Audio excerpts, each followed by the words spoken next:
सहनो भुनक्तु सह वीर्यं करवावह तेजस्विनावधीतमस्तु मा विद्विषावह।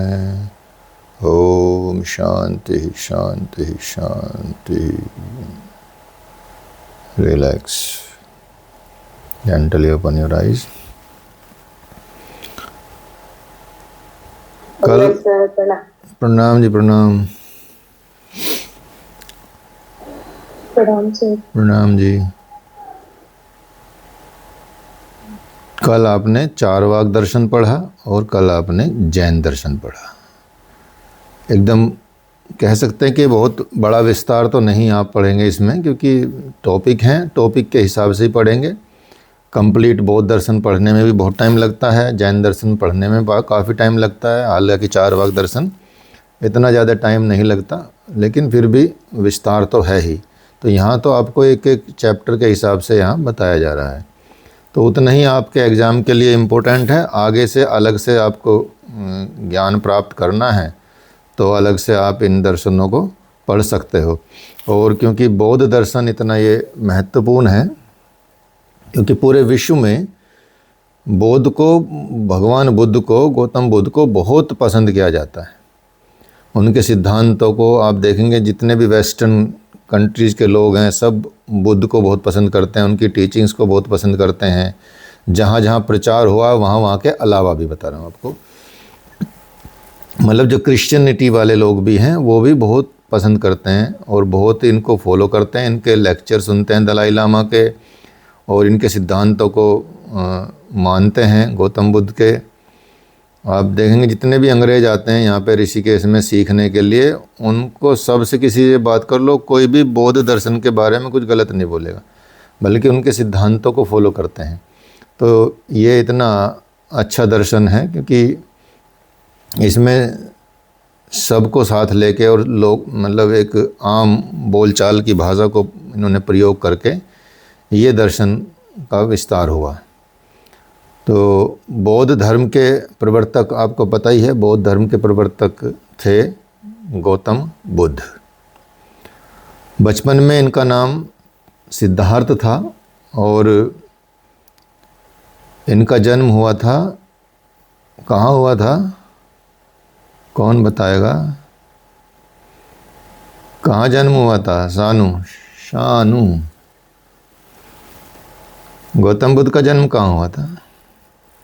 सर इतना मतलब जन्म का अभी याद नहीं आ रहा है, बट इनकी स्टोरी इनकी पढ़ी थी कि मतलब कि जैसे वो घेंगे होते हैं, उनको बचाने के लिए उनके सिर पे आ गए थे। स्टोरी मैंने पढ़ी हुई है इनकी। अच्छा। घेंगा और सिर पे जो बाल है वो घेंगे सारे इनको ढक लिया था ताकि इनको बचाने के लिए इनकी सुरक्षा कवच बन गए थे। तो स्टोरी पढ़ी हुई है बट इतना क्लियरली नहीं करती। अच्छा, ठीक है, कोई नहीं, हम बता देंगे, काहे घबरा रहे हो। इनका जन्म हुआ था कपिलवस्तु, एक राज्य था कपिलवस्तु में, लुम्बिनी में इनका जन्म हुआ था। जन्म स्थान था जो नेपाल की तराई में, हिमालय की तराई में है, उत्तर प्रदेश की साइड में। और वैसे तो एग्जैक्ट जो टाइम बताया जाता है वो 563 BC बताया जाता है। 563 BC इनका टाइम बताया जाता है। 563 BC से लेकर कब तक इनका जन्म माना जाएगा? 480 BC तक, 480 BC तक। 563 में पैदा हुए और 483 में इनका निर्वाण प्राप्त, इनको महापरिनिर्वाण प्राप्त हुआ। तो ईसा पूर्व से 6ठी शताब्दी में इसको बोल सकते हैं। यदि वर्ष याद न रहे तो 6ठी शताब्दी आप बोल सकते हैं, 6ठी शताब्दी पूर्व। युवावस्था में ही इन्होंने, अब क्योंकि इनका जन्म हुआ तो इनके जन्म से पहले ही इस भविष्यवाणी इन्होंने के बारे में कर दी गई थी। इनका वो देख के, पूरा पंचांग देख के और पूरा सिस्टम देख के तो इनको बता दिया गया था, या तो ये बहुत बड़े संत बनेंगे कोई, या बहुत बड़े चक्रवर्ती राजा बनेंगे। तो इनका पिता जो थे वो शुद्धोधन, जो घबरा गए और उन्होंने बोला कि मैं अपने बेटे को संत तो बनने नहीं दूंगा। चाहे मुझे इसके लिए कुछ भी करना पड़े। तो उन्होंने उसको अपने महल में ही सब कुछ सुविधा, मतलब लग्जरी देनी शुरू की बचपन से ही। बचपन से ही उनको ऐसा दिखाया कि भाई कहीं इनको ऐसा दुख ना दिख जाए, कहीं इनके जीवन में दुख आना नहीं चाहिए, और सभी हर चीज़ उनको उपलब्ध रहे, कहीं पूरे महल में सजावट रहे, कहीं दुख ना हो, कहीं कोई परेशानी ना हो। ऐसा उन्होंने लग्जरी का जीवन दिया उनको पूरा का पूरा। लेकिन फिर भी एक दिन इनका मन हुआ कि मुझे बाहर घूमना है, शहर में घूमना है। तो उनके पिता ने बोला कि ठीक है, मैं थोड़ा इंतज़ाम कर देता हूँ, आप घूम लेना। तो वो उन्होंने, चन्ना इनके सारथी का नाम था, तो उन्होंने कहा कि ठीक है, मैं आपके लिए मैं थोड़ा सा मैनेज कर लेता हूँ, क्योंकि राजकुमार हो, राजा के पुत्र हो, तो ऐसे तो जा नहीं सकते, तो आपको थोड़ा सा मैं तैयारी करा देता हूँ, आप घूमने चले जाना, कोई दिक्कत नहीं है। चन्ना सारथी हैं, आपका रथ लेके चलेंगे। तो पूरे शहर में उन्होंने पूरा ये सूचना पहुंचा दी कि कोई भी बुद्ध के, मतलब शुद्ध उसके सिद्धार्थ के रास्ते में कोई आना नहीं चाहिए, कोई गरीब नहीं दिखना चाहिए, कोई बीमार नहीं दिखना चाहिए, कोई किसी भी तरह की परिस्थिति में परेशानी में नहीं दिखना चाहिए, सब एकदम प्रसन्नता से दिखने चाहिए, सबको उनका मुखमंडल पे एकदम स्माइल होनी चाहिए। सबको संकेत पहुंचा दिया, सारी सड़कें सजवा दी, सारा मतलब राज्य उन्होंने सजा दिया, पूरा शहर।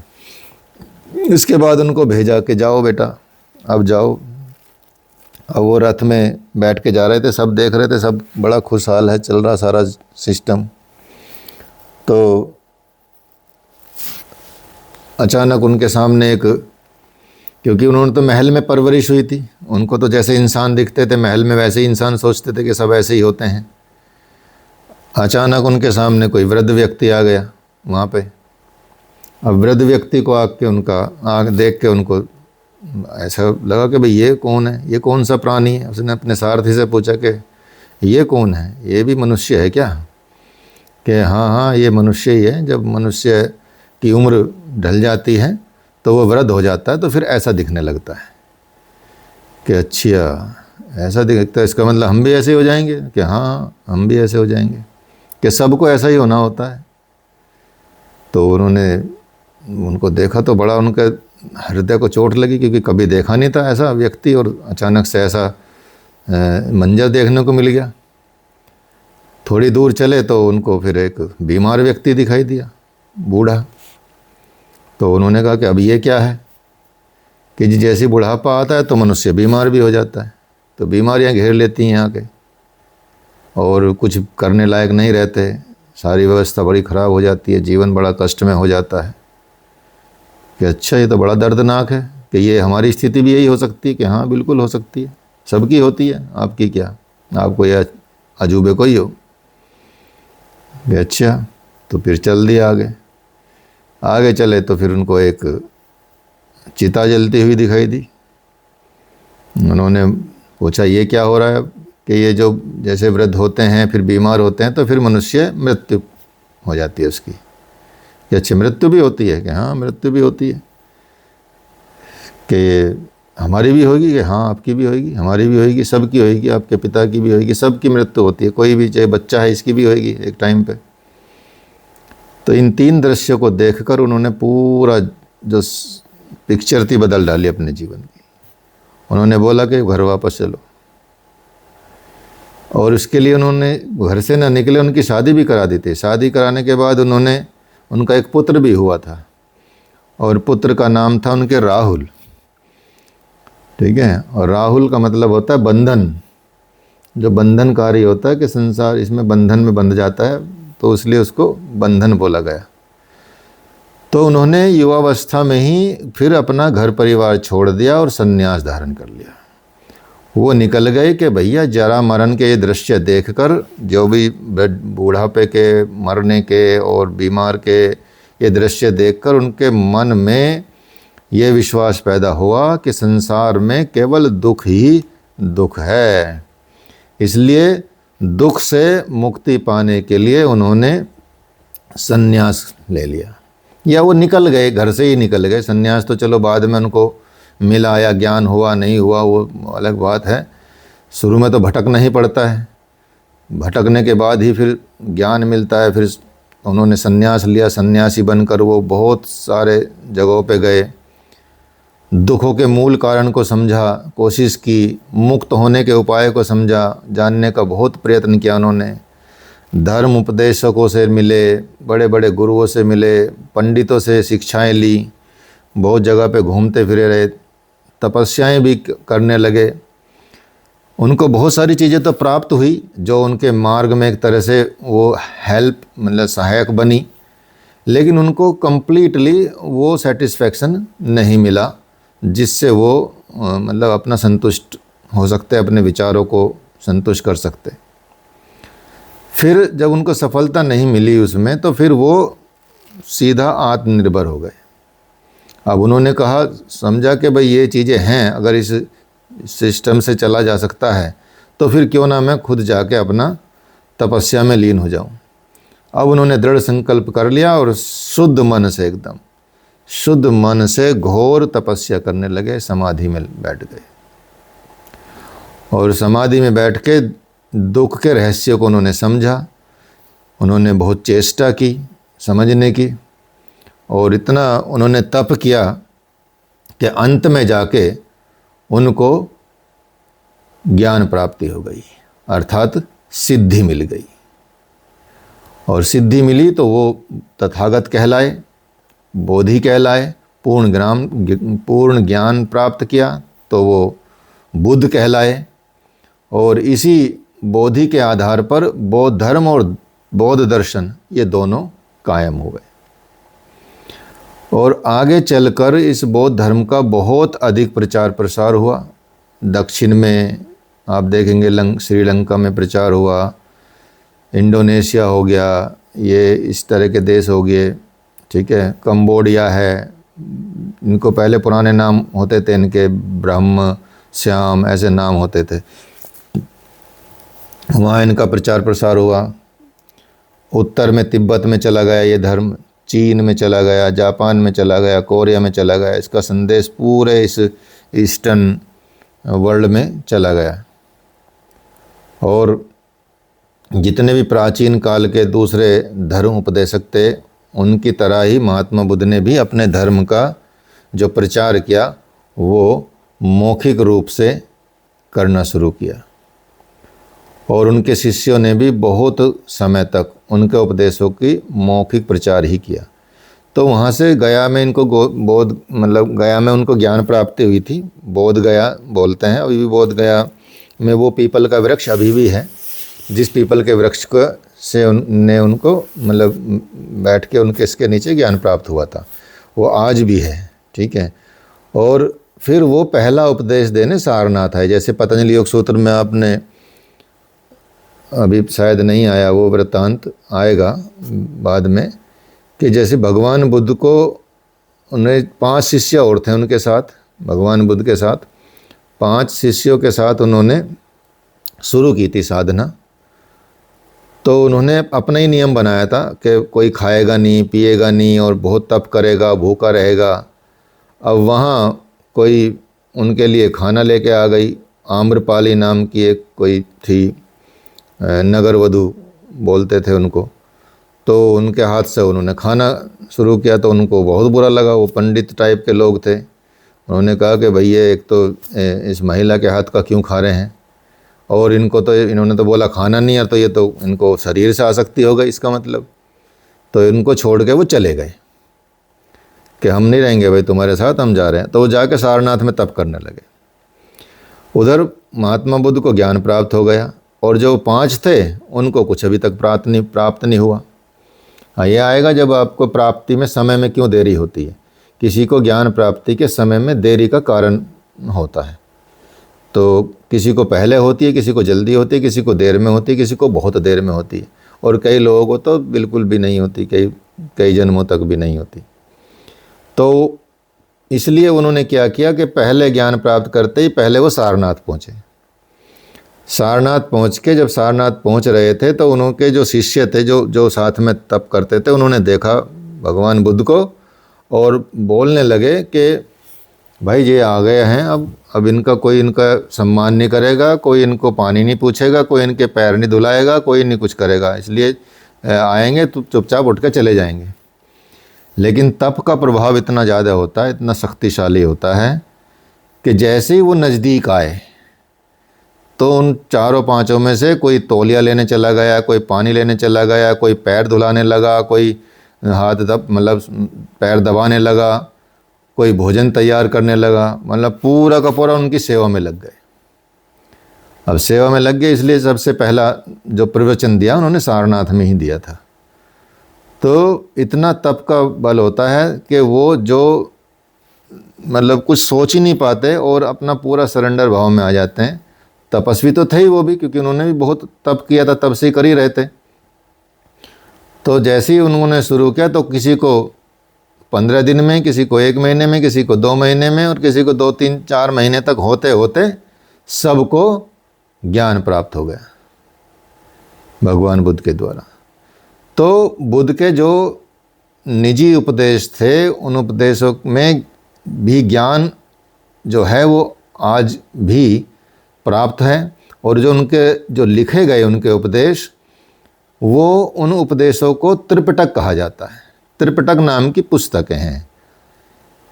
त्रिपिटक क्योंकि ये शब्द जो आए हैं ये पाली भाषा से आए हैं, और जो उसकी लैंग्वेज थी पाली भाषा थी, प्राकृत, पाली, ठीक है, खरोष्टी लिपि होती थी इस तरह से। तो अफ़गानिस्तान तक भी आप देखेंगे भगवान बुद्ध का प्रचार रहा है, गंधार में, ठीक है। ये आप इसमें समझ भी सकते हैं, बड़ी मूर्ति थी वो जब तालिबानों ने तोड़ दी थी वो अफ़गानिस्तान में, गंधार में, वो भी वहाँ पे बहुत प्रचार प्रसार हुआ। तो ये कहा जाता है कि महात्मा बुद्ध के जो वचन हैं और उपदेशों का संकलन है, वो उनके जो साथ में शिष्य होते थे उन शिष्यों ने उनके उपदेशों को लिखना शुरू किया, और जो लिखे गए वो त्रिपिटक कहे गए। और त्रिपिटक के अंतर्गत क्या आता है? त्रिपिटक में 3 पिटक हैं, एक है विनय पिटक, एक है सुत्त पिटक, एक है अभिधम्म पिटक। धम्म मतलब धर्म, इसलिए क्योंकि धम्म शब्द जो है वो पाली भाषा का है, तो धर्म को धम्म कहा जाता है। इसलिए बुद्धम शरणम गच्छामि, धर्मम संभम गच्छामि, संघम शरणम गच्छामि, तो ऐसे बोला जाता है। तो अभिधम्म पिटक। सर एक बार दोबारा बोलना, त्रिपिटक क्या चीज? ये आपने त्रिपिटक बोला है, एक है विनय पिटक, एक है सुत्त पिटक, एक है अभिधम्म पिटक। विनय पिटक, सुत्त पिटक, अभिधम्म पिटक। और कुछ उनकी कथाएं भी हैं, भगवान बुद्ध के पूर्व जन्म की कथाएं भी हैं। और पूर्व जन्म की कथाएं क्या हैं? वो हैं जातक कथाएं, उनको जातक कथाएं कहा जाता है।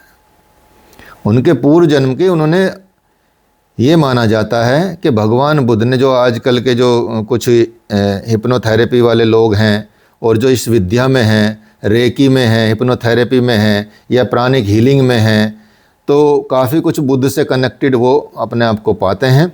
और ये माना जाता है कि भगवान बुद्ध ने पहले अपने पिछले 25 जन्मों का, उनको ध्यान में अपने 25 जन्मों में गए और 25 जन्मों में जाके उन्होंने अपने एक एक जन्म के जो कर्म थे उनको क्लीन किया। पहले वो पीछे से मिटाते चले गए और लास्ट में आते आते उनको टाइम लगा, मिट गए और उनको फिर ज्ञान प्राप्त हुआ या मोक्ष प्राप्त की स्थिति प्राप्त हो गई, उनको तथागत हो गए। ठीक है, इसलिए जो हिप्नोथेरेपी एक थेरेपी है ना, एक तो होता है हिप्नोटिज्म। हिप्नोटिज्म मतलब किसी को हिप्नोटाइज कर लेना, किसी को ये कर लेना, वो अलग चीज़ है। लेकिन थेरेपी में आ जाता है डॉक्टरी वाली चीज़। तो इसलिए कई बीमारियां ऐसी होती हैं जो हमारे पूर्व जन्मों के साथ होती हैं या पूर्व जन्मों से आती हैं। कई संस्कार ऐसे होते हैं जो पूर्व जन्मों के संस्कार के साथ होते हैं, तो वो इस जन्म में भी हमको दुखी देते हैं। हिप्नोथेरेपी में क्या होता है? हिप्नोथेरेपी में पूर्व जन्म में जाके उसके वो संस्कारों को हटाया जाता है और वहाँ क्लीन किया जाता है। कई किसी के दुख होते हैं, किसी के दर्द होते हैं, किसी को पानी से डर लगता है, किसी को आग से डर लगता है, किसी को ऊंचाई से डर लगता है, किसी को अलग अलग चीज़ों से डर लगता है। कोई सर्प से बहुत ज़्यादा डरता है, कोई उनको सपने में ही आते रहते हैं, जो डरते हैं उसकी वो चीज़ें आती रहती हैं। तो ये सारी चीज़ें क्लीन की जाती हैं और फिर इलाज यहाँ हो जाता है, इधर ठीक हो जाता है पूर्व जन्मों के जाके। और ये एकदम सत्य घटना है, मतलब ये सत्य है। जितना भी ये हिप्नोथेरेपी के जो अगर अच्छा टीचर या अच्छा कह सकते हैं कि कोई है डॉक्टर, तो महात्मा बुद्ध ने भी सेम ही काम किया था। तो इसलिए उनकी जो कथाएं हैं उनको हम जातक कथाएं कहते हैं। तो विनय पिटक में क्या है? विनय पिटक में सदाचार है, सदाचार नियमों का पालन है, सदाचारी कैसे रहें। सुत्त पिटक में क्या है? उनके उदाहरण दिए गए हैं, उदाहरणों के साथ उपदेशों को बताया गया है। सुत्त पिटक में उनको एग्जाम्पल के साथ, दृष्टांतों के साथ उनके उपदेशों को समझाया गया है। और अभिधम पिटक में दार्शनिक विषयों का विवेचन किया गया है, दार्शनिक विषय बताए गए हैं, दार्शनिक विषयों को थोड़ा विस्तार से उनको बताया गया है। तो इन पिटकों में केवल प्राचीन बौद्ध धर्म का वर्णन मिलता है, अर्थात जो भगवान बुद्ध से उत्पन्न हुआ है वही वर्णन इसमें मिलेगा। उसके बाद तो आप देखेंगे अब तक तो बहुत बदलाव आ गया है सभी जगहों पे। और इनकी भाषा क्या थी? सबसे बड़ी पॉपुलैरिटी का इनका रीजन क्या था बौद्ध धर्म का, भगवान बुद्ध के प्रवचनों का? वो था लोकल भाषा का प्रयोग करना। हरिओम जी। लोकल भाषा का प्रयोग करना, ठीक है। लोकल भाषा क्या थी उस वक्त? पाली। अब जैसे कोई तमिल वाला कोई संत होगा तो तमिल का संत जाए यदि राजस्थान उसमें पंजाब में, तो वो जल्दी इतना पॉपुलर नहीं होगा। लेकिन पंजाब की भाषा में यदि चाहे संत तमिल का ही हो, लेकिन पंजाबी भाषा जानता हो अच्छे से, लोकल भी भाषा जानता हो, गांव की भाषा जानता हो, पिंड में जो बोली जाती है वो भाषा जानता हो, तो वो वहाँ बहुत जल्दी पॉपुलर हो जाएगा, क्योंकि उनको वो अपना लगेगा। ऐसे ही हरियाणा में चला जाएगा, कोई हरियाणवी भाषा बोलेगा तो हरियाणवी लोग उनको पसंद करने लगेंगे, ठीक है, क्योंकि वो उनकी भाषा है। ऐसे ही उस वक्त जो आम जन की भाषा थी, संस्कृत तो वैसे थी कि वैदिक भाषा थी और वो बहुत ज़्यादा क्लिष्ट भी थी और सब लोग उसको बोल भी नहीं पाते थे, सब लोग उसका फॉलो भी नहीं कर पाते थे नियमों का। तो यहाँ ये पाली भाषा थी तो इतने जल्दी पॉपुलर हो गए। तो बाद में महात्मा बुद्ध के जो अनुयायी हैं उनकी संख्या बहुत ज़्यादा बढ़ती चली गई, क्योंकि सहज हो गया और उन्होंने कोई कठोर नियम नहीं पाया, उन्होंने मध्यम मार्ग अपनाया कि अच्छा भाई ये होता है, ये नहीं होता है, कोई बात नहीं, बीच वाला मार्ग अपना लो। उन्होंने सहज कर दिया जीवन को, और जब सहज कर गया तो बहुत विस्तार हुआ। फिर बाद में कई संप्रदायों में ये बट गए, धार्मिक मतभेद हो गए। फिर धार्मिक मतभेद हुए तो दो शाखाएं मेन रूप से इनकी हो गई, एक हीनयान शाखा और एक महायान शाखा।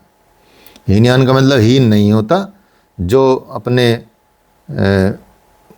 मूल उद्देश्य को जो बताए गए थे उनको अपनाना वो हीनयान होता है, जो बदल के अपनाए गए वो महायान में चले गए। तो हीनयान का प्रचार भारत के दक्षिण भारत में ज़्यादा हुआ, मतलब दक्षिण क्षेत्रों में ज़्यादा हुआ, जैसे श्रीलंका में, ब्रह्म देश में, श्याम देश में, इंडोनेशिया, कंबोडिया, ऐसी जगहों पे ज़्यादा हुआ। और वहीं पर ज़्यादातर हीनयान के ग्रंथ भी पाए गए और इनकी भाषा पाली है। और हीनयान बुद्ध के जो उपदेश थे बिल्कुल उनको अनुकूल समझा जाता था, बुद्ध के उपदेशों के बिल्कुल बराबर समझा जाता, अर्थात उनमें ज़्यादा परिवर्तन नहीं था। और महायान का प्रचार जो हुआ वो ज़्यादातर उत्तर के देशों में हुआ। इनके अनुयायी पाए जाते हैं तिब्बत में, चीन में, जापान में, थाईलैंड में, और भी थाईलैंड से में तो मिक्स ही पाए जाते हैं। तो महायान जो है, महायान का दार्शनिक जो विवेचन आया वो संस्कृत में हुआ, हीनयान का पाली में हुआ और महायान का संस्कृत में हुआ। इसलिए इन ग्रंथों की भाषा संस्कृत भी है। इन ग्रंथों का बाद में अनुवाद तिब्बत में हुआ, तिब्बती भाषा में हुआ, और तिब्बती भाषा में इतने ग्रंथ हैं, इतने ग्रंथ आपको मिलेंगे बड़े अच्छे अच्छे, मतलब कुछ तो छिपे हुए ही हैं। आप लद्दाख में जाएंगे, एक बार हम लद्दाख में गए थे, तो लद्दाख में आपको लगेगा जैसे चांद पे आ गए हों, ठीक है, मतलब बिल्कुल ऐसी फीलिंग आएगी कि भाई चांद पे हैं आप लोग, आदमी नहीं दिखते जल्दी से, और सारा मतलब पेड़ भी कम ही है। आप लेह से थोड़ा आगे निकल जाएंगे ऊपर की तरफ तो बिल्कुल ही ख़त्म हो जाएंगे। लेह में तो फिर भी कहीं कहीं दिख जाते हैं। हालांकि सबसे बड़ा नेशनल पार्क जो है वो लद्दाख ही है, लद्दाख में ही है हेमिस नेशनल पार्क, भारत का सबसे बड़ा, लेकिन पेड़ों के मामले में कम है, लेकिन एरिया उसका बड़ा है। तो वहाँ जाके एक कोई मोनेस्ट्री है बहुत ऊंचाई पे जाके, एकदम कोई नहीं दिखाई देता वहाँ पे, एक दो जो लोग वहीं के बसे हुए छोटे से गांव के लोग वो दिखाई देते हैं। उस मोनेस्ट्री में हम गए, चढ़ाई करके थोड़ा सा चढ़ना पड़ता है, ज़्यादा नहीं। तो वहाँ गए तो वहाँ एकदम मतलब एक मंदिर से में अंदर में बहुत वो कुछ बजा रहे थे, रून करके कुछ ऐसा संगीत का कुछ बजा रहे थे, मेडिटेशन टाइप का कर रहे थे उस टाइम। तो वहाँ इतनी सारी किताबें रखी उनकी लाइब्रेरी में, और सारी तिब्बती भाषा में, इतनी पुरानी पुरानी किताबें, खजाना छिपा पड़ा है उधर। यहाँ तक कि आप कभी बोध गया जाएंगे तो बोध गया मठ अभी आजकल हम अपने संतों के अंडर में ही है, विवेकानंद जी रहते हैं वहाँ पे, हमारे जो संत हैं, और सत्यानंद जी, दो संत वहाँ पे उनको संभाल रहे हैं गया मठ को। गया मठ वैसी पहले तो वो मतलब राजाओं का था हिंदू, लेकिन बाकी सारी जगह अभी क्या कि वो बौद्ध के प्रचार की वजह से वहाँ ज़्यादातर वो लोग हैं। वहाँ भी आप देखेंगे वहाँ इतनी बड़ी लाइब्रेरी है, इतनी बड़ी लाइब्रेरी है आज भी कि इतने ज़्यादा पुस्तकें वहाँ पे आपको देखने को मिलेगा। आप गिनने में आपको मुझे लग रहा है 2-3 दिन लग जाएंगे, ठीक है, सिर्फ गिनने में। आप सोचें, यहाँ तक कि इतना ट्रीजर उसमें छिपा, कई तो कोठार बंद किए हुए हैं, 1000 वर्ष का वहाँ पे घी रखा हुआ है, 1000 वर्ष तक का भी, कि ये 1000 वर्ष पहले बना था, उस घी को भी उन्होंने प्रिजर्व किया हुआ है। ऐसी चीज़ें वहाँ देखने को मिलेंगी। तो ये ग्रंथ इनके बड़े महत्वपूर्ण हैं, उसमें इनका काफ़ी प्रचार प्रसार भी होता है, और तिब्बती और चीनी भाषाओं में इनका प्रचार प्रसार हुआ, उसमें भी इनको जोड़ा गया। जो बौद्ध साहित्य के बहुत सारे ग्रंथ जो हैं भारत में, अभी भारत से तो विलुप्ति हो गए एक तरह से, भारत में तो कम ही रहे, तिब्बत और चीन में ज़्यादा हो गए, इसलिए वहाँ मिलते हैं, और उन्हें फिर से उनको फिर संस्कृत में उनको दोबारा से किया गया। तो बौद्ध धर्म का जो प्रचार है बहुत सारे देशों में हुआ, जहाँ जहाँ इनका प्रचार हुआ प्रसार हुआ, वहाँ ये प्रचलित धर्म और अपने मतों की छाप उसमें उन्होंने डाली, और इसलिए इस बौद्ध धर्म की बहुत सारी शाखाएं फिर धीरे धीरे बननी शुरू हो गई। इसका परिणाम क्या हुआ? इसका परिणाम ये हुआ कि इसका जो साहित्यिक विस्तार था वो फिर बहुत सारी और वहाँ की जहाँ जहाँ भी प्रचार हुआ वहाँ की भाषाओं में भी आना शुरू हुआ। इसलिए कंप्लीट बौद्ध साहित्य को जानने की जो इच्छा रखता हो उसके लिए तो बस यही है आवश्यक कि वो किसी न किसी भाषा में अच्छे से पारंगत हो जाए, तो उसी भाषा से वो सब कुछ सीख सकता है। और बौद्ध दर्शन का कंप्लीट, हालांकि भारत से तो ये एक तरह से गायब ही हो गया, क्योंकि भारत तो बेसिकली सनातन का ही एक तरह से प्रचार प्रसार मानता है, और इन सब के सिद्धांतों को ख़त्म करने के लिए ही शंकराचार्य जी का जन्म हुआ था। तो सबसे पहले हम यहाँ देखेंगे जो भगवान बुद्ध के उपदेश हैं उनके बारे में विचार करेंगे, बाद में बौद्ध दर्शन के जो शाखाएं हैं उनका भी थोड़ा सा समझ लेंगे, हीनयान महायान के विचार को भी थोड़ा सा देख सकते हैं चाहे तो यहाँ इन्होंने बौद्ध दर्शन ने 4 आर्य सत्यों पर ज़्यादा ध्यान दिया। एक था, उन्होंने देखा कि जब दुख है तो उसमें दुख है, दुख का कारण है, और दुख का निरोध है, और दुख निरोध का मार्ग है। इसमें भी आप पतंजलि योग सूत्र में भी आप देखेंगे, ये जैसे पुस्तक है एक पतंजलि योग सूत्र की, इसमें भी आपको इसी तरह का कहीं ना कहीं मिल जाएगा पूरा। हे हेतु, हे हान, हानोपाय, ये जो शब्द हैं वो इसी से रिलेट करते हैं। ठीक है, तो ये है दुख है, और संपूर्ण संसार दुख में है और अनात्म स्वरूप है। और यदि किसी व्यक्ति को किसी भी तरह से किसी भी प्रकार का दुख नहीं मिलता, तो वो भी मान ले पूरे जीवन में, ये जैसे भगवान बुद्ध ने अपने ही जीवन पे लिया कि यदि किसी को जीवन में ऐसा कर दिया जाए कि भाई तुम्हें सुख ही सुख दिया जाएगा, तुम्हें कभी दुख दिया ही नहीं जाएगा, तुमको ऐसे पाला पोसा जाएगा, फिर भी जन्म और मृत्यु और वृद्धावस्था के समय उसको दुख भोगना ही पड़ेगा, वो दुख भोगे बिना रह नहीं सकता, इसलिए दुख आता ही है। तो सुखों के साथ भी एक चिंता आती है, सुखों के साथ भी एक चिंता सताने लगती है, चिंता लगी रहती है कि कहीं वो नष्ट न हो जाए, सुख छिन न जाए, जो हमको आनंद प्राप्त हुआ है वो छिन न जाए, उसके लिए भी बड़ा दुख, उसके भी लिए पहले से दुखी मनाने लगते हैं। ठीक है, समय को जीने की बजाय दुख में सोच के दुख हो जाता है, सुख को भी दुख में बदल देते हैं। तो सुखों के साथ हमेशा यही चिंता लगी रहती है कहीं भाई ये नष्ट ना हो जाए। और ये दुश्चिंता भी एक तरह से कह सकते हैं एक प्रकार का दुख ही है, वो चिंता भी दुख ही है। सुख है लेकिन सुख के खोने की भी चिंता है, तो वो तो दुखी हुआ। इसलिए कह सकते हैं, जब इसका सार यही है कि संपूर्ण संसार दुखात्मक है, इसलिए हर एक कार्य का कोई ना कोई कारण अवश्य होता है, ये बताया है। जीवन में जो प्राप्त होने वाले दुख हैं उनका भी कारण अवश्य होता है। तो भगवान बुद्ध ने ये 12 कारण बताए हैं, भगवान बुद्ध ने 12 कारण बताए हैं दुख के, जिन्हें की वजह से भव चक्र में, संसार चक्र में पढ़ना पड़ता है। और इसको निदान इसका बताया गया, 12 निदान इसको कहा जाता है, 12। तो सभी कारणों के मूल में क्या है? सभी कारणों के मूल में पतंजलि योग सूत्र में भी जैसे बताया गया है आपको, सभी का एक ही कारण है, वो है अविद्या, ज्ञान ना होना, अज्ञानता की प्रधानता होना हमारे अंदर। और इसी अज्ञानता की वजह से हमारे अंदर तृष्णा पैदा होती है, इच्छाएं पैदा होती हैं, विष पैदा होती है।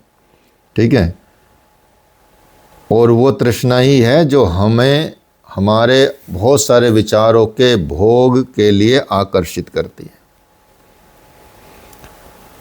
यदि हमको उनका अच्छे से, उन सब विषयों का बढ़िया से ज्ञान हो जाए कि भाई ये वास्तव में है क्या, ठीक है, ये वास्तव में है क्या। अब जैसे सुख प्राप्ति के लिए, मतलब ये अपवाद भी हो सकता है, ऐसा नहीं केवल इसमें किसी, मतलब कोई समाज पे कुठाराघात नहीं है और कोई किसी को अपने विचार बदलने की ज़रूरत नहीं है। मतलब शादी करने के लिए इतने पैसे खर्च करते हैं लोग, ठीक है, शादी करते हैं और पता नहीं क्या क्या शूट करते हैं। अब तो आजकल तो बहुत सारी चीज़ें होने लगी, pre shoot, pre wedding shoot, और ये विदेशों में जाके भी, और फिर ये इतना मेन्यू बनता, हज़ारों लोग खाने आते हैं, और पता चला 3-4 महीने बाद के भी डिवोर्स हो गया है, ठीक है, या 6 महीने बाद या 1 साल बाद। मतलब इतना करने के बाद भी क्या, तो खुशी की प्राप्ति के लिए, सुख की प्राप्ति, क्योंकि अज्ञानता अवश्य है, अपने आप को बदलना नहीं है इंसान को। वो सोचता कि पहले सामने वाला बदल जाए, और सामने वाला सोचता कि पहले ये बदल जाए। तो धीरे धीरे मतभेद बढ़ने लगते हैं, और वही इतना जो पैसा खर्च किया, इतना चीज़ें की, फिर ना तो कोई वो फ़ोटो काम आते, ना कोई रिश्तेदार काम आते, और सब कुछ ख़त्म हो जाता है। कई बार ऐसा होता है। कारण इसका भी वो समझ नहीं पाते क्या है। कारण भी बहुत गूढ़ है, सनातन में तो बड़े गूढ़ कारण हैं। आप डीजे पे देखेंगे, नशे पे, शराब पे देखेंगे, इतना पैसा खर्च करते हैं, लेकिन जैसी पंडित जी को दक्षिणा देने का टाइम आता है, तो उसको अगर पंडित जी ने मान लिया भैया 21,000 रुपये दे दो, तो उसमें फिर सौदेबाजी करते हैं कि पंडित जी क्या 21,000 मांग रहे हो, 1 घंटा तो तुमने काम नहीं किया, 1 घंटे के 21,000 मांग रहे हो, तो वो घंटे से तोलते हैं। उसने ये नहीं समझते कि भाई ये पंडित जी को पैसे देना अपने आप में अपनी शादी बचाना है, घर में शांति बचाना है, तो उनको दक्षिणा देनी चाहिए आपको, और सबसे कम दक्षिणा फिर उनको दे के भेजते हैं। मतलब तो इतनी इस ऐसी नीयत रहती है, भगवान के लिए कुछ नहीं दिया जाता तो ही ऐसा होता है। हालांकि यहाँ पे जो बात बताई जा रही है वो उसका कोई ज़्यादा ताल्लुक़ नहीं है, फिर भी इस तरह का जो दुख है वो क्योंकि ठीक ठाक हमको उसका ज्ञान नहीं है, इस बात पे ये बताई थी कि ठीक ठाक ज्ञान अगर हो जाए तो फिर पहले से ही संभल जाए इंसान, कि यदि हम समझें कि वे कितने क्षणिक हैं और दुखद हैं। सुख जो है बड़ा क्षणिक होता है और दुखद भी होता है बाद में, तो फिर हमारा उनके प्रति इच्छा ही खत्म हो जाती है, तृष्णा ही नहीं रहती। तो तीसरे आर्य सत्य की व्याख्या मतलब ये सब दुखों का कारण बताएगा, और इसमें दुख के कारण बताए गए हैं कि जब हम दुख के कारण को अंत कर देते हैं तो दुख अपने आप ही समाप्त हो जाता है। तो दुख दूर करने के उपाय जो बताए हैं, मतलब ये दुख जो वो दिखाए ना, बुद्धि, मन और 5 ज्ञानेंद्रिय, 5 कर्मेंद्रिय, ये 12 बताया था, 12, ठीक है। तो इसमें बताया है कि जो चतुर्थ आर्य सत्य मतलब उसका उपाय, जो शुरू में जो 4 आर्य सत्य बताए थे आपको कि दुख है, दुख का कारण है और दुख का निरोध है। दुख का निरोध में ये तीसरा जो आर्य सत्य है, इसकी व्याख्या का मतलब यही है कि दुख के कारणों का यदि अंत हो जाए तो दुख अपने आप ही समाप्त हो जाए। और चतुर्थ है जो उपाय है वो क्या है, अष्टांग मार्ग। अष्टांग मार्ग का इसमें उल्लेख किया, जैसे पतंजलि ने अष्टांग योगी तो बताया है, महर्षि पतंजलि ने भी अष्टांग योग का ही विषय रखा है। यहाँ पर भी भगवान बुद्ध का भी अष्टांग मार्ग ही है। सम्यक दृष्टि, सम्यक संकल्प, सम्यक व्यायाम, सम्यक कर्मांत, कर्मों का अंत, सम्यक आजीव, सम्यक आयाम, सम्यक स्मृति, सम्यक समाधि, ये 8 साधन अविद्या और तृष्णा को दूर करते हैं। यदि इनमें कोई उतर जाता है, जो बुद्ध की उस पर चलते हैं, वो इन्हीं को अपनाते हैं, इस अष्टांग योग को ही अपनाते हैं, एक तरह से अष्टांग मार्ग को ही अपनाते हैं। और अष्टांग मार्ग को अपनाते अपनाते उनके अंदर अविद्या का नाश होने लगता है और उनकी तृष्णा भी दूर होने लगती है। एक ही उन्होंने बेसिकली रीजन बताया था कि इच्छा ही सब दुखों का कारण है। इच्छा ही, जैसे इच्छा त्यागोगे तो दुख खत्म हो जाएंगे। इस तरह से दुख का पूर्ण विनाश होता है और पुनर्जन्म की संभावना भी हमेशा हमेशा के लिए समाप्त हो जाती है। इसी अवस्था को, जब आपको वो अवस्था प्राप्त हो जाए और आप इस स्थिति पे पहुंच जाएं, तो आपको ज्ञान प्राप्ति हो जाएगी एक तरह से, और उसी अवस्था को क्या कहा जाएगा, निर्वाण कहा जाता है। निर्वाण कहा जाएगा। तो महात्मा बुद्ध हालांकि तात्वमीमांस्य प्रश्नों का समाधान नहीं करते थे। उनका कहना यह था, स्पष्ट कहना यह था कि जब तक मनुष्य दुखी है तब तक उसको दुख से मुक्ति के उपाय को छोड़कर कुछ भी और प्रश्नों की समस्या या प्रश्नों का या समस्या का समाधान में टाइम वेस्ट नहीं करना चाहिए। सबसे पहले उसको अपने दुखों का अंत करना चाहिए और बाकी चीज़ों पे बाद में विचार करें। इसलिए वो ऐसे तर्कों से दूर रहते थे। तो वे, उनके दार्शनिक विचार कहीं मतलब ये कह सकते हैं कि जो उनके दार्शनिक विचार थे वो किसी और चीज़ों से वैसे अलग नहीं थे, लेकिन यही है कि जो प्राचीन ग्रंथों से पता चलता है कि महात्मा बुद्ध ने बहुत सारे दार्शनिक विचारों का प्रतिपादन भी किया अलग से भी। तो पहला ये था कि सभी विषयों का तो कारण है, कोई ना कोई कारण है, और सभी वस्तुएं परिवर्तनशील हैं। सभी वस्तुएं परिवर्तनशील हैं। जैसे जैसे उनके कारणों में परिवर्तन आता जाता, वैसे वैसे उन वस्तुओं में भी परिवर्तन आता जाता है। अर्थात कुछ भी नित्य नहीं है। इसलिए इन परिवर्तनशील धर्मों के अतिरिक्त किसी द्रव्य के अस्तित्व का प्रमाण नहीं है। जो परिवर्तनशील धर्म है, इसके अलावा कोई ऐसा नहीं कि कोई द्रव्य का किसी का अस्तित्व है। किंतु ये जो वर्तमान जीवन है, ये वर्तमान जीवन का जो क्रम है वो चलता रहता है। वर्तमान जीवन से कार्य के अनुसार ही हमारा आगे का जीवन की उत्पत्ति होती है। ये भी कर्म का सिद्धांत भी इन्होंने ऐसे ही दिया है कि जो वर्तमान जीवन के आप कार्य कर रहे हैं, उन कार्य के अनुसार ही आगामी जीवन की उत्पत्ति होती है। तो ऐसा कोई भी आप देखेंगे, ज़्यादातर चारवाक को छोड़ के, ऐसा ज़्यादातर कोई भी संत या कोई भी महात्मा, कोई भी महापुरुष, कोई भी शास्त्र, कोई भी ग्रंथ ऐसा नहीं है जिन्होंने इस बात पे बल ना दिया हो कि भाई जो आपके कर्म है उसी कर्म के आधार पर आपका जीवन मिलेगा। और ये तो सब सिद्धांत दिए गए हैं, जन्म और पुनर्जन्म के फल के सिद्धांत हैं, ठीक है। बहुत सारे उपनिषदों में, बहुत सारे पुराणों में हैं, बहुत सारे मतलब सब वेदों में हैं, सब में लिखा गया है। तो अपने कर्मों को कुशलतापूर्वक जीना है, जैसे नितिन जी ने बताया था, ठीक है।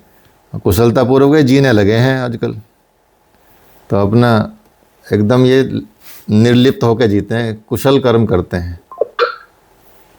सर बौद्ध धर्म को मतलब ईश्वर इसको बोलते हैं ना कि मतलब ये ईश्वर को नहीं मानता, तो ये तो वेद के आधार पर ही तो इसे सारा इनका जो 12 नियम है और प्लस जो अष्टक है, तो ये तो सारा वेद के आधार पे ही है ना।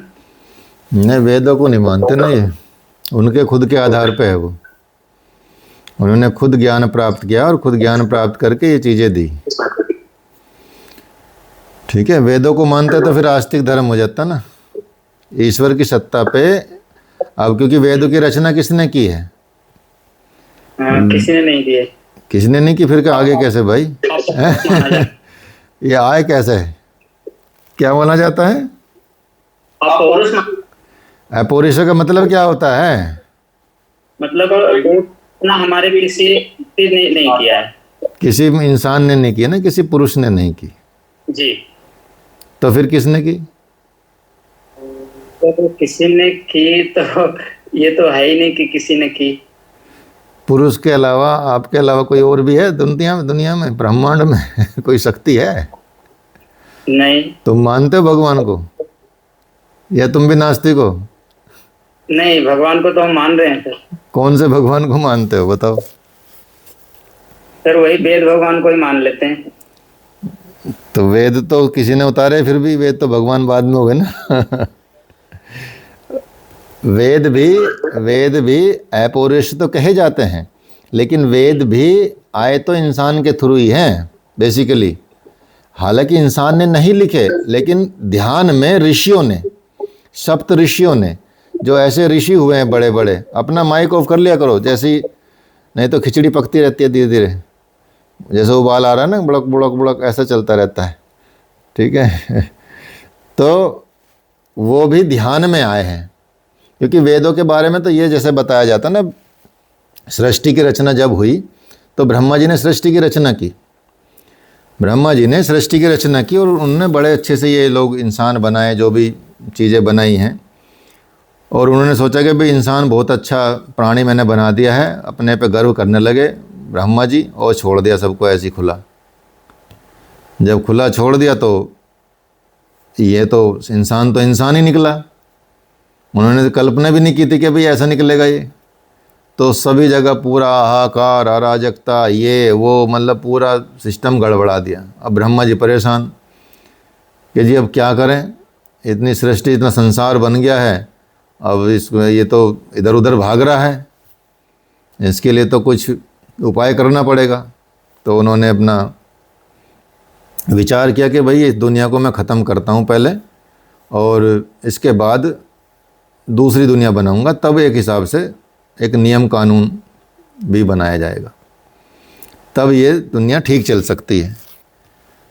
तो उन्होंने फिर जो संहारक देवता हैं भगवान शिव, उनसे बात की और विष्णु भगवान से बात की। तो ये हुआ कि ठीक है भाई, प्रलय हम ला देंगे, हम विनाश कर देंगे।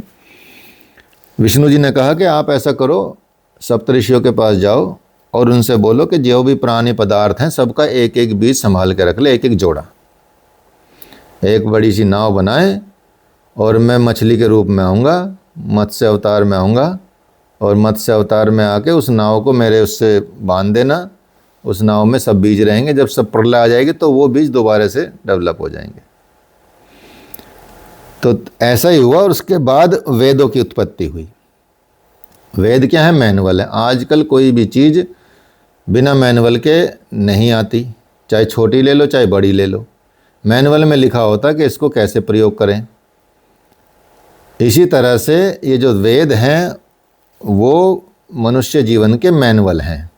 इतनी बड़ी मशीन बनाई है, उसका मैनुअल है। आपको कुछ करना नहीं है। इतना बड़ा विज्ञान दिया है भारतीय परंपरा में कि आपको कुछ सोचना भी नहीं है, कुछ करना भी नहीं है, बस एज इट इज़ फॉलो कर लो जो बताया गया उसमें।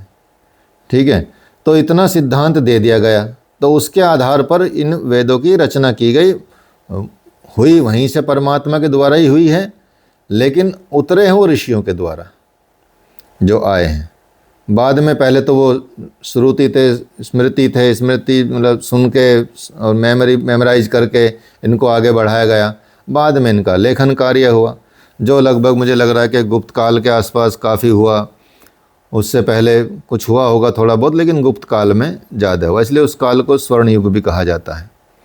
ठीक है, तो इस तरह से इनका प्रचार प्रसार हुआ। तो बौद्ध धर्म जो है वो, उन्होंने ऐसा नहीं कि उनको वेद को पहले पढ़ा उन्होंने भगवान बुद्ध ने और फिर वेद के आधार पे इन्होंने अपना इसका निर्माण किया। उन्होंने तो स्वतः ही उस ज्ञान को प्राप्त किया, और उस ज्ञान को प्राप्त करके जो उनको लगा वो इन प्रश्नों पे उन्होंने ना हाँ किया है ना मना किया है। मतलब ईश्वर के बारे में जब भी कोई प्रश्न किया गया तो उसके बारे में कोई ऐसी बात नहीं थी कि उन्होंने जब भी कोई किसी ने पूछा तो वो चुप रहे। वो चुप इसलिए रहे क्योंकि जो उनको लगा कि जिसका हम प्रमाण रूप से फिजिकली प्रत्यक्ष रूप से कोई प्रमाण नहीं दे सकते, तो वो चीज़ हमको बोलनी नहीं चाहिए, नहीं तो बहुत विवाद हो जाएगा, फिर अलग अलग के वो चीज़ें आने लगेंगी। तो इस तरह से उसको वो धारण किया गया, वो वाली बात ऐसे किया गया इसका सिस्टम पूरा। उनको जबकि ज्ञान तो फिर वैदिक रीति रिवाज से ही हुआ होगा, क्योंकि हाँ, तो वो तो सनातनी तो थे, उनके पिता सनातनी थे, वो सनातनी थे, वो वही थे। लेकिन उस समय समाज की जो मतलब स्थिति थी, उस स्थिति को देखते हुए उन्होंने मतलब उस आधार पे, क्योंकि बहुत ज़्यादा कह सकते हैं कर्म कांड आ गए थे, बहुत ज़्यादा समस्याएं आ गई थी समाज में, समाज परेशान था, चाह रहा था कि कोई ऐसी चीज़ आ जाए। तो तब ये भगवान बुद्ध आए। महावीर स्वामी भी उसी वक्त के आसपास के थे, दोनों मतलब दोनों समकालीन ही मान के चलिए, थोड़ा बहुत ही अंतर था उनमें। और शंकराचार्य सर कब आए? वो तो बहुत बाद में आए। वो तो जब इन दोनों का प्रचार हो गया था तो हाँ, वो तो मतलब एडी BC में, तो वो एडी में थे। ठीक है, वो तो बल्कि 1000 के आसपास। हाँ जी, बताइए गोपराज। जैन समाज, जैन धर्म और बौद्ध धर्म के उदय के प्रमुख कारण क्या थे? ये उस वक्त की कुरीतियां थी या जो हमारे वेद में फैली हुई श्रम विभाजन, ये सब चीजें थी? हाँ नहीं, श्रम एक्चुअली क्या हुआ ना, एक था वैदिक काल और एक था उत्तर वैदिक काल। वैदिक काल का टाइम पीरियड क्या था? और शायद वैदिक काल का मेरे ख्याल से 1000 के आसपास, 1500 से 1000। ठीक है, 1500 से 1000 का टाइम था वैदिक काल। और उत्तर वैदिक काल क्या था? 1000 से 600 BC। तो 600 के आसपास जिनका उदय हुआ था। हाँ, 600 BC तक था। तो वो उस BC मतलब वहाँ तक उत्तर वैदिक। तो जो वैदिक काल था वो तो उत्तम था, लेकिन जैसे ही उत्तर वैदिक काल आया उसमें बहुत ज़्यादा कुरीतियाँ आने शुरू हो गई, समाज में बंटना शुरू हो गए, बहुत सारे कर्मकांड शुरू कर दिए, बहुत सारे मतलब गड़बड़ शुरू हो गई थी। तो इसलिए त्रस्त भी था इंसान अपने आप में। दूसरा, उनकी भाषा में नहीं था, जो आम जन की भाषा थी उसमें भी नहीं था। इसलिए जो जैन धर्म और बौद्ध धर्म दोनों ने जो भाषाओं का प्रयोग किया वो लोकल भाषाओं का प्रयोग किया, पाली का, प्राकृत का, ऐसी भाषाओं का प्रयोग किया लोकल। तो लोकल भाषाओं के प्रयोग की वजह से ये अपना विस्तार हुआ इनका। और फिर राजाओं ने, सबसे बड़ी बात तो कि राजा कौन सपोर्ट करता है। आज भी आप राजाओं को देखोगे कहीं पे भी, जहाँ जो राजा जिस चीज़ को सपोर्ट करता है उसका विस्तार होता है। वर्तमान काल में भी तो राजा सपोर्टिंग हुए, चाहे वो आप देखेंगे आके अशोक हुए, मौर्य साम्राज्य हुआ, ठीक है। जैन धर्म, मौर्य साम्राज्य के जो पहले कौन थे राजा? नंदवंश है। मौर्य साम्राज्य में मौर्य साम्राज्य से पहले नंदवंश था ना। अरे भाई मैं राजा का पूछ रहा, मौर्य साम्राज्य का राजा कौन था, मैं वंश पूछ ही नहीं रहा। चंद्रगुप्त मौर्य। चंद्रगुप्त मौर्य, हाँ चंद्रगुप्त मौर्य थे, ठीक है। उनके बेटे थे बिंदुसार और उनके बेटे थे अशोक। चंद्रगुप्त मौर्य, बिंदुसार, अशोक। तो चंद्रगुप्त मौर्य क्या थे? वो बौद्ध नहीं थे, वो जैन थे। उन्होंने जैन धर्म अपनाया था, लेकिन उनके पोते ने और उनके बेटे ने बौद्ध धर्म अपनाया। और बौद्ध धर्म अपनाने के बाद, बौद्ध धर्म भी तब अपनाया अशोक ने जब वो कलिंग का युद्ध हुआ, और कलिंग के युद्ध में उसने देखा कि भाई कितने लोग मर गए। तो उनका जब धर्म परिवर्तन हुआ, तो धर्म परिवर्तन हुआ तो उन्होंने ये युद्ध त्याग दिया। युद्ध करना उन्होंने त्याग दिया और धर्म की राह पर चल पड़े। जैसे ही उन्होंने युद्ध त्यागा वैसे ही उनका पतन भी शुरू हो गया, क्योंकि बाकी तो आक्रमणकारी थे, उन्होंने तो युद्ध त्याग दिया, दूसरों ने तो त्यागा, दूसरे तो लड़ेंगे। तो वृद्धर्थ तक उन्होंने, ये अंतिम शासक हुआ 185 तक, BC तक, 185 BC तक इनका मौर्य साम्राज्य रहा। समाज की स्थापना हुई। हाँ, उसके बाद आया, ठीक है। तो ये राजाओं ने सपोर्ट करना शुरू किया, तो ये धर्म इसलिए भी फैले।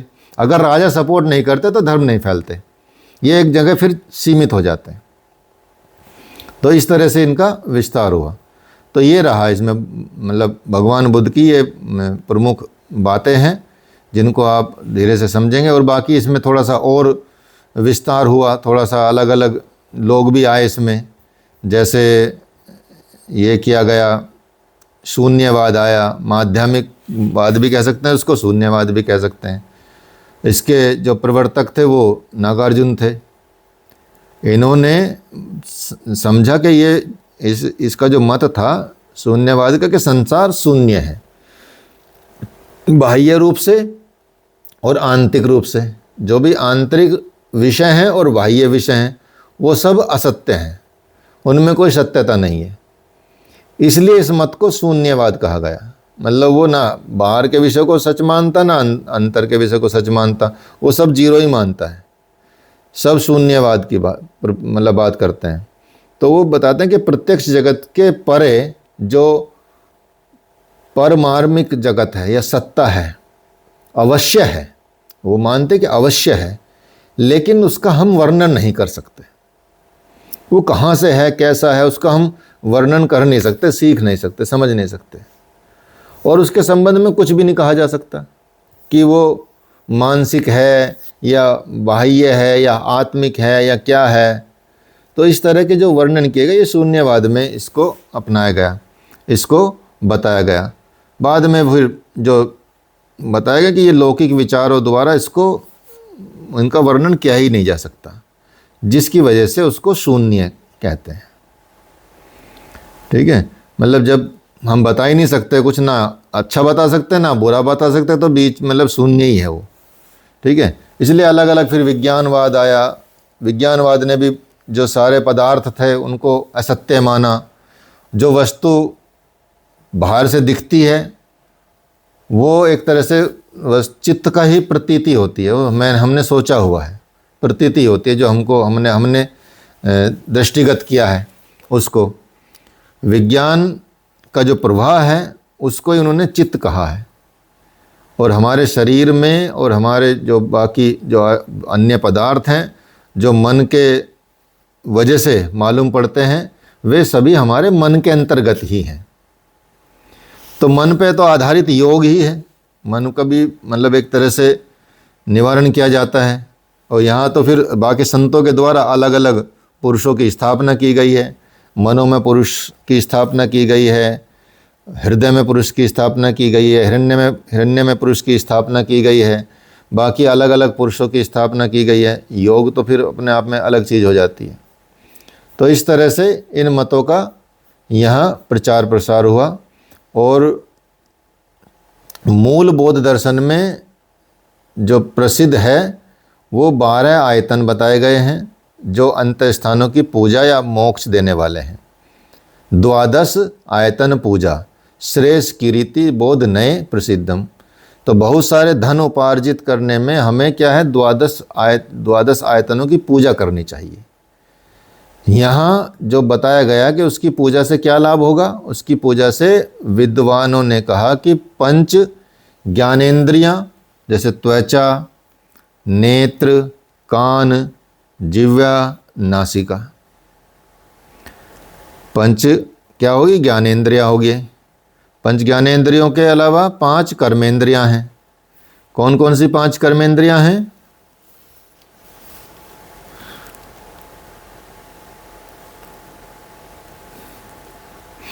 बताओ भाई, विक्रम बताएगा। जी सर, हाथ, पैर, हम्म, जीभ, हम्म, क्या हम्म, और एक कोई छूट गया, क्या चीज? एक कोई छूट रहा है सर। अरे पहले 3 तो बताओ, 3 कौन से? हाथ, पैर, जीभ, हाँ। त्वचा। त्वचा, त्वचा कर्मेंद्रिय है, फिर ज्ञानेंद्रिय क्या हो गई? त्वचा नहीं सर, हाँ। उपस्थ और गुदा। अच्छा जी। हाँ, उपस्थ और गुदा, ये तो 5 कर्मेंद्रियां होंगी। प्रजनन भी बोलते हैं, मतलब कि जैसे हाथ, पैर, मुंह, उत्सर्जन और प्रजनन ऐसे भी बोलते हैं। ये उपस्थ और गुदा, उत्सर्जन और प्रजनन एक ही बात है। ठीक है, तो ये 5 कर्मेंद्रियां हो गई और बुद्धि और मन, ये 2 अलग हो गए। तो ये 12 आयतन बताए गए इसमें। इन्हीं से सम्यक कर्म करना चाहिए, इन्हीं से हमको समान और सही उचित कर्म करना चाहिए। कभी भी इन इंद्रियों का प्रयोग हमको अनुचित कर्म में नहीं डालना चाहिए। इनके द्वारा जो भी हो सम्यक कर्म हो, इनके द्वारा जो भी एक्टिविटी हो जीवन में वो अच्छी ही हो। ठीक है, तो इसलिए कभी भी ऐसे कर्म नहीं करने चाहिए जो आपको बार बार जन्म पुनर्जन्म के उसमें फैलाएं। ठीक है, तो ये आपका आज के विषय में सिर्फ ये ये बौद्ध दर्शन ही आपका हो पाएगा। कल से आपके जो दर्शन शुरू करेंगे वो आस्तिक दर्शन शुरू करेंगे, न्याय दर्शन वगैरह। ठीक है, तो इसको आप अच्छे से पढ़ लीजिएगा, समझ लीजिएगा और आगे बढ़ते जाइएगा। हाँ जी, बताइए सर। जैसे चारवाक एकदम प्रत्यक्ष की बात करते हैं और बौद्ध जो है वो मध्यम मार्ग की बात करते हैं। हाँ, मध्यम मार्ग। जब बौद्ध बने, राहुल से जब बौद्ध बने, तो जब वो बौद्ध बने तो उस वक्त तो उन्होंने वैराग्य ले लिया। नहीं, राहुल कौन थे? राहुल कौन थे पहले ये बताओ। राहुल शायद उसके श्री गौतम बुद्ध नाम था इनका। राहुल तो शायद इनके पिताजी का नाम था। नहीं नहीं, राहुल उनके बेटे का नाम था। शुरू में आपने क्लास मिस कर दी ना, शुरू में हमने यही बताया। राहुल का मतलब होता है बंधन। उनको एक पुत्र भी हो गया था ना, उनकी शादी कर दी थी ताकि संसार को ना देखें और सुख प्राप्त करें, सब कुछ, मतलब राजा ही बने, संत ना बने। तो उनके पिता ने जो शुद्धोधन थे, उनके पिता, इनके बचपन का नाम तो सिद्धार्थ था। महात्मा बुद्ध के बचपन का नाम सिद्धार्थ था। ठीक है, तो उनके पुत्र हुए राहुल। राहुल को उन्होंने सोते हुए पत्नी और बच्चे को त्याग दिया और वो संन्यास लेने चले गए थे, क्योंकि उन्होंने उसका नाम इसलिए रखा था ये बंधन है। उनको रहते रहते यह ज्ञात आ गया था कि भाई ये तो बंधन है, इसलिए उनका नाम उन्होंने राहुल रखा। तो प्रश्न क्या था तुम्हारा? और प्रश्न ये था, अगर चारवाक से समानता की बात देखें, चारवाक एकदम से प्रत्यक्षवाद की बात करता है और ये मध्यम भाग की बात करता है। जब इनको सिद्धार्थ को ज्ञान हुआ गौतम बुद्ध बनने में, तब उन्होंने वैराग्य लिए, 4 घटनाओं ने उनके जीवन में बदल दिया। हाँ। वो मध्यम भाग कैसे अपना सकते हैं? जब उन्होंने वैरागी ले लिया तो मध्यम मार्ग की बात कैसे कर सकते हैं? मध्यम मार्ग की जैसे जो उस वक्त जो समाज था ना, वो एक ही मार्ग पे चलता था और वो था बड़ा क्लिष्ट मार्ग। ठीक है, उन्होंने ज्ञान प्राप्त किया, अपने ज्ञान प्राप्ति के लिए उन्होंने मध्यम मार्ग नहीं अपनाया, अपने ज्ञान प्राप्ति के लिए उन्होंने उच्च मार्ग अपनाया। लेकिन उनको ये सहज आभास हो गया कि जो मैंने ज्ञान प्राप्त किया है, यदि मैं इसका विस्तार कर दूं संसार के लिए, तो वो मध्यम मार्ग से भी इसको प्राप्त कर सकता है। उन्होंने सहजता की उन्होंने। ठीक है, जैसे आजकल फोल्डिंग फ़ोन आ रहे हैं ना, फोल्डिंग वाले, ये आविष्कार हुआ था ग्रेफेन का 2016 के आसपास, नोबेल मिला था इस पे। तो इसमें ये धातु बनाई गई थी, पेंसिल जो होती है उसके कणों से बनी थी, ग्रेफाइट से।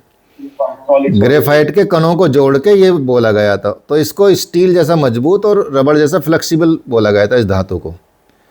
तो वैज्ञानिकों ने कितना मेहनत की उसमें, उन्होंने तो तपस्या की ना एक तरह से, उन्होंने रचा उसको। लेकिन हम 1 लाख रुपए दे के, 50,000 रुपये दे के तुरंत फ़ोन खरीद लेते हैं। हमारे लिए वो मध्यम मार्ग हो गया, सुविधाजनक हो गया। तो भगवान बुद्ध ने भी ऐसा ही ज्ञान दिया है। जो संत होते हैं वो हमारे जीवन को सरल बना देते हैं, जो महापुरुष होते हैं हमारे जीवन को सरल बना देते हैं। महर्षि पतंजलि ने आपको योग की किताब ऐसे दे दी कि भाई आपको भटकने की आवश्यकता नहीं है, बस ये फॉलो कर लो। तो महर्षि पतंजलि ने उसको तो फॉलो नहीं किया होगा अपने उसको, उन्होंने तो पहले कितना तप किया होगा और फिर कहाँ कहाँ से ढूंढा होगा, तब आपको दिया होगा। ठीक है, यही तो मध्यम मार्ग हो गया। अब पिताजी कहीं भी जाते हैं, कितना कमा के लाते हैं, कहाँ से लाते हैं, कितनी मेहनत करते हैं, बच्चे आराम से खाते हैं। तो ऐसा ही है, उन्होंने तो कष्टों के साथ दिया। उनका मध्यम मार्ग उन्होंने नहीं अपनाया, बल्कि उन्होंने उपदेश दिया मध्यम मार्ग का, ताकि सब जनता, आम जनता परेशान ना होए और अपने को सही समझे और दुखों का उसका अंत हो जाए। और दुखों के अंत के लिए उन्होंने सिद्धांत दे दिए। उससे पहले तो कोई सिद्धांत ऐसे नहीं थे कि भाई, मतलब सनातन में तो पहले से ही हैं, ऐसा नहीं है, लेकिन उनके अनुसार, उनके बौद्ध धर्म के अनुसार ये मान के चलिए। अच्छा सर, जैसे हमारे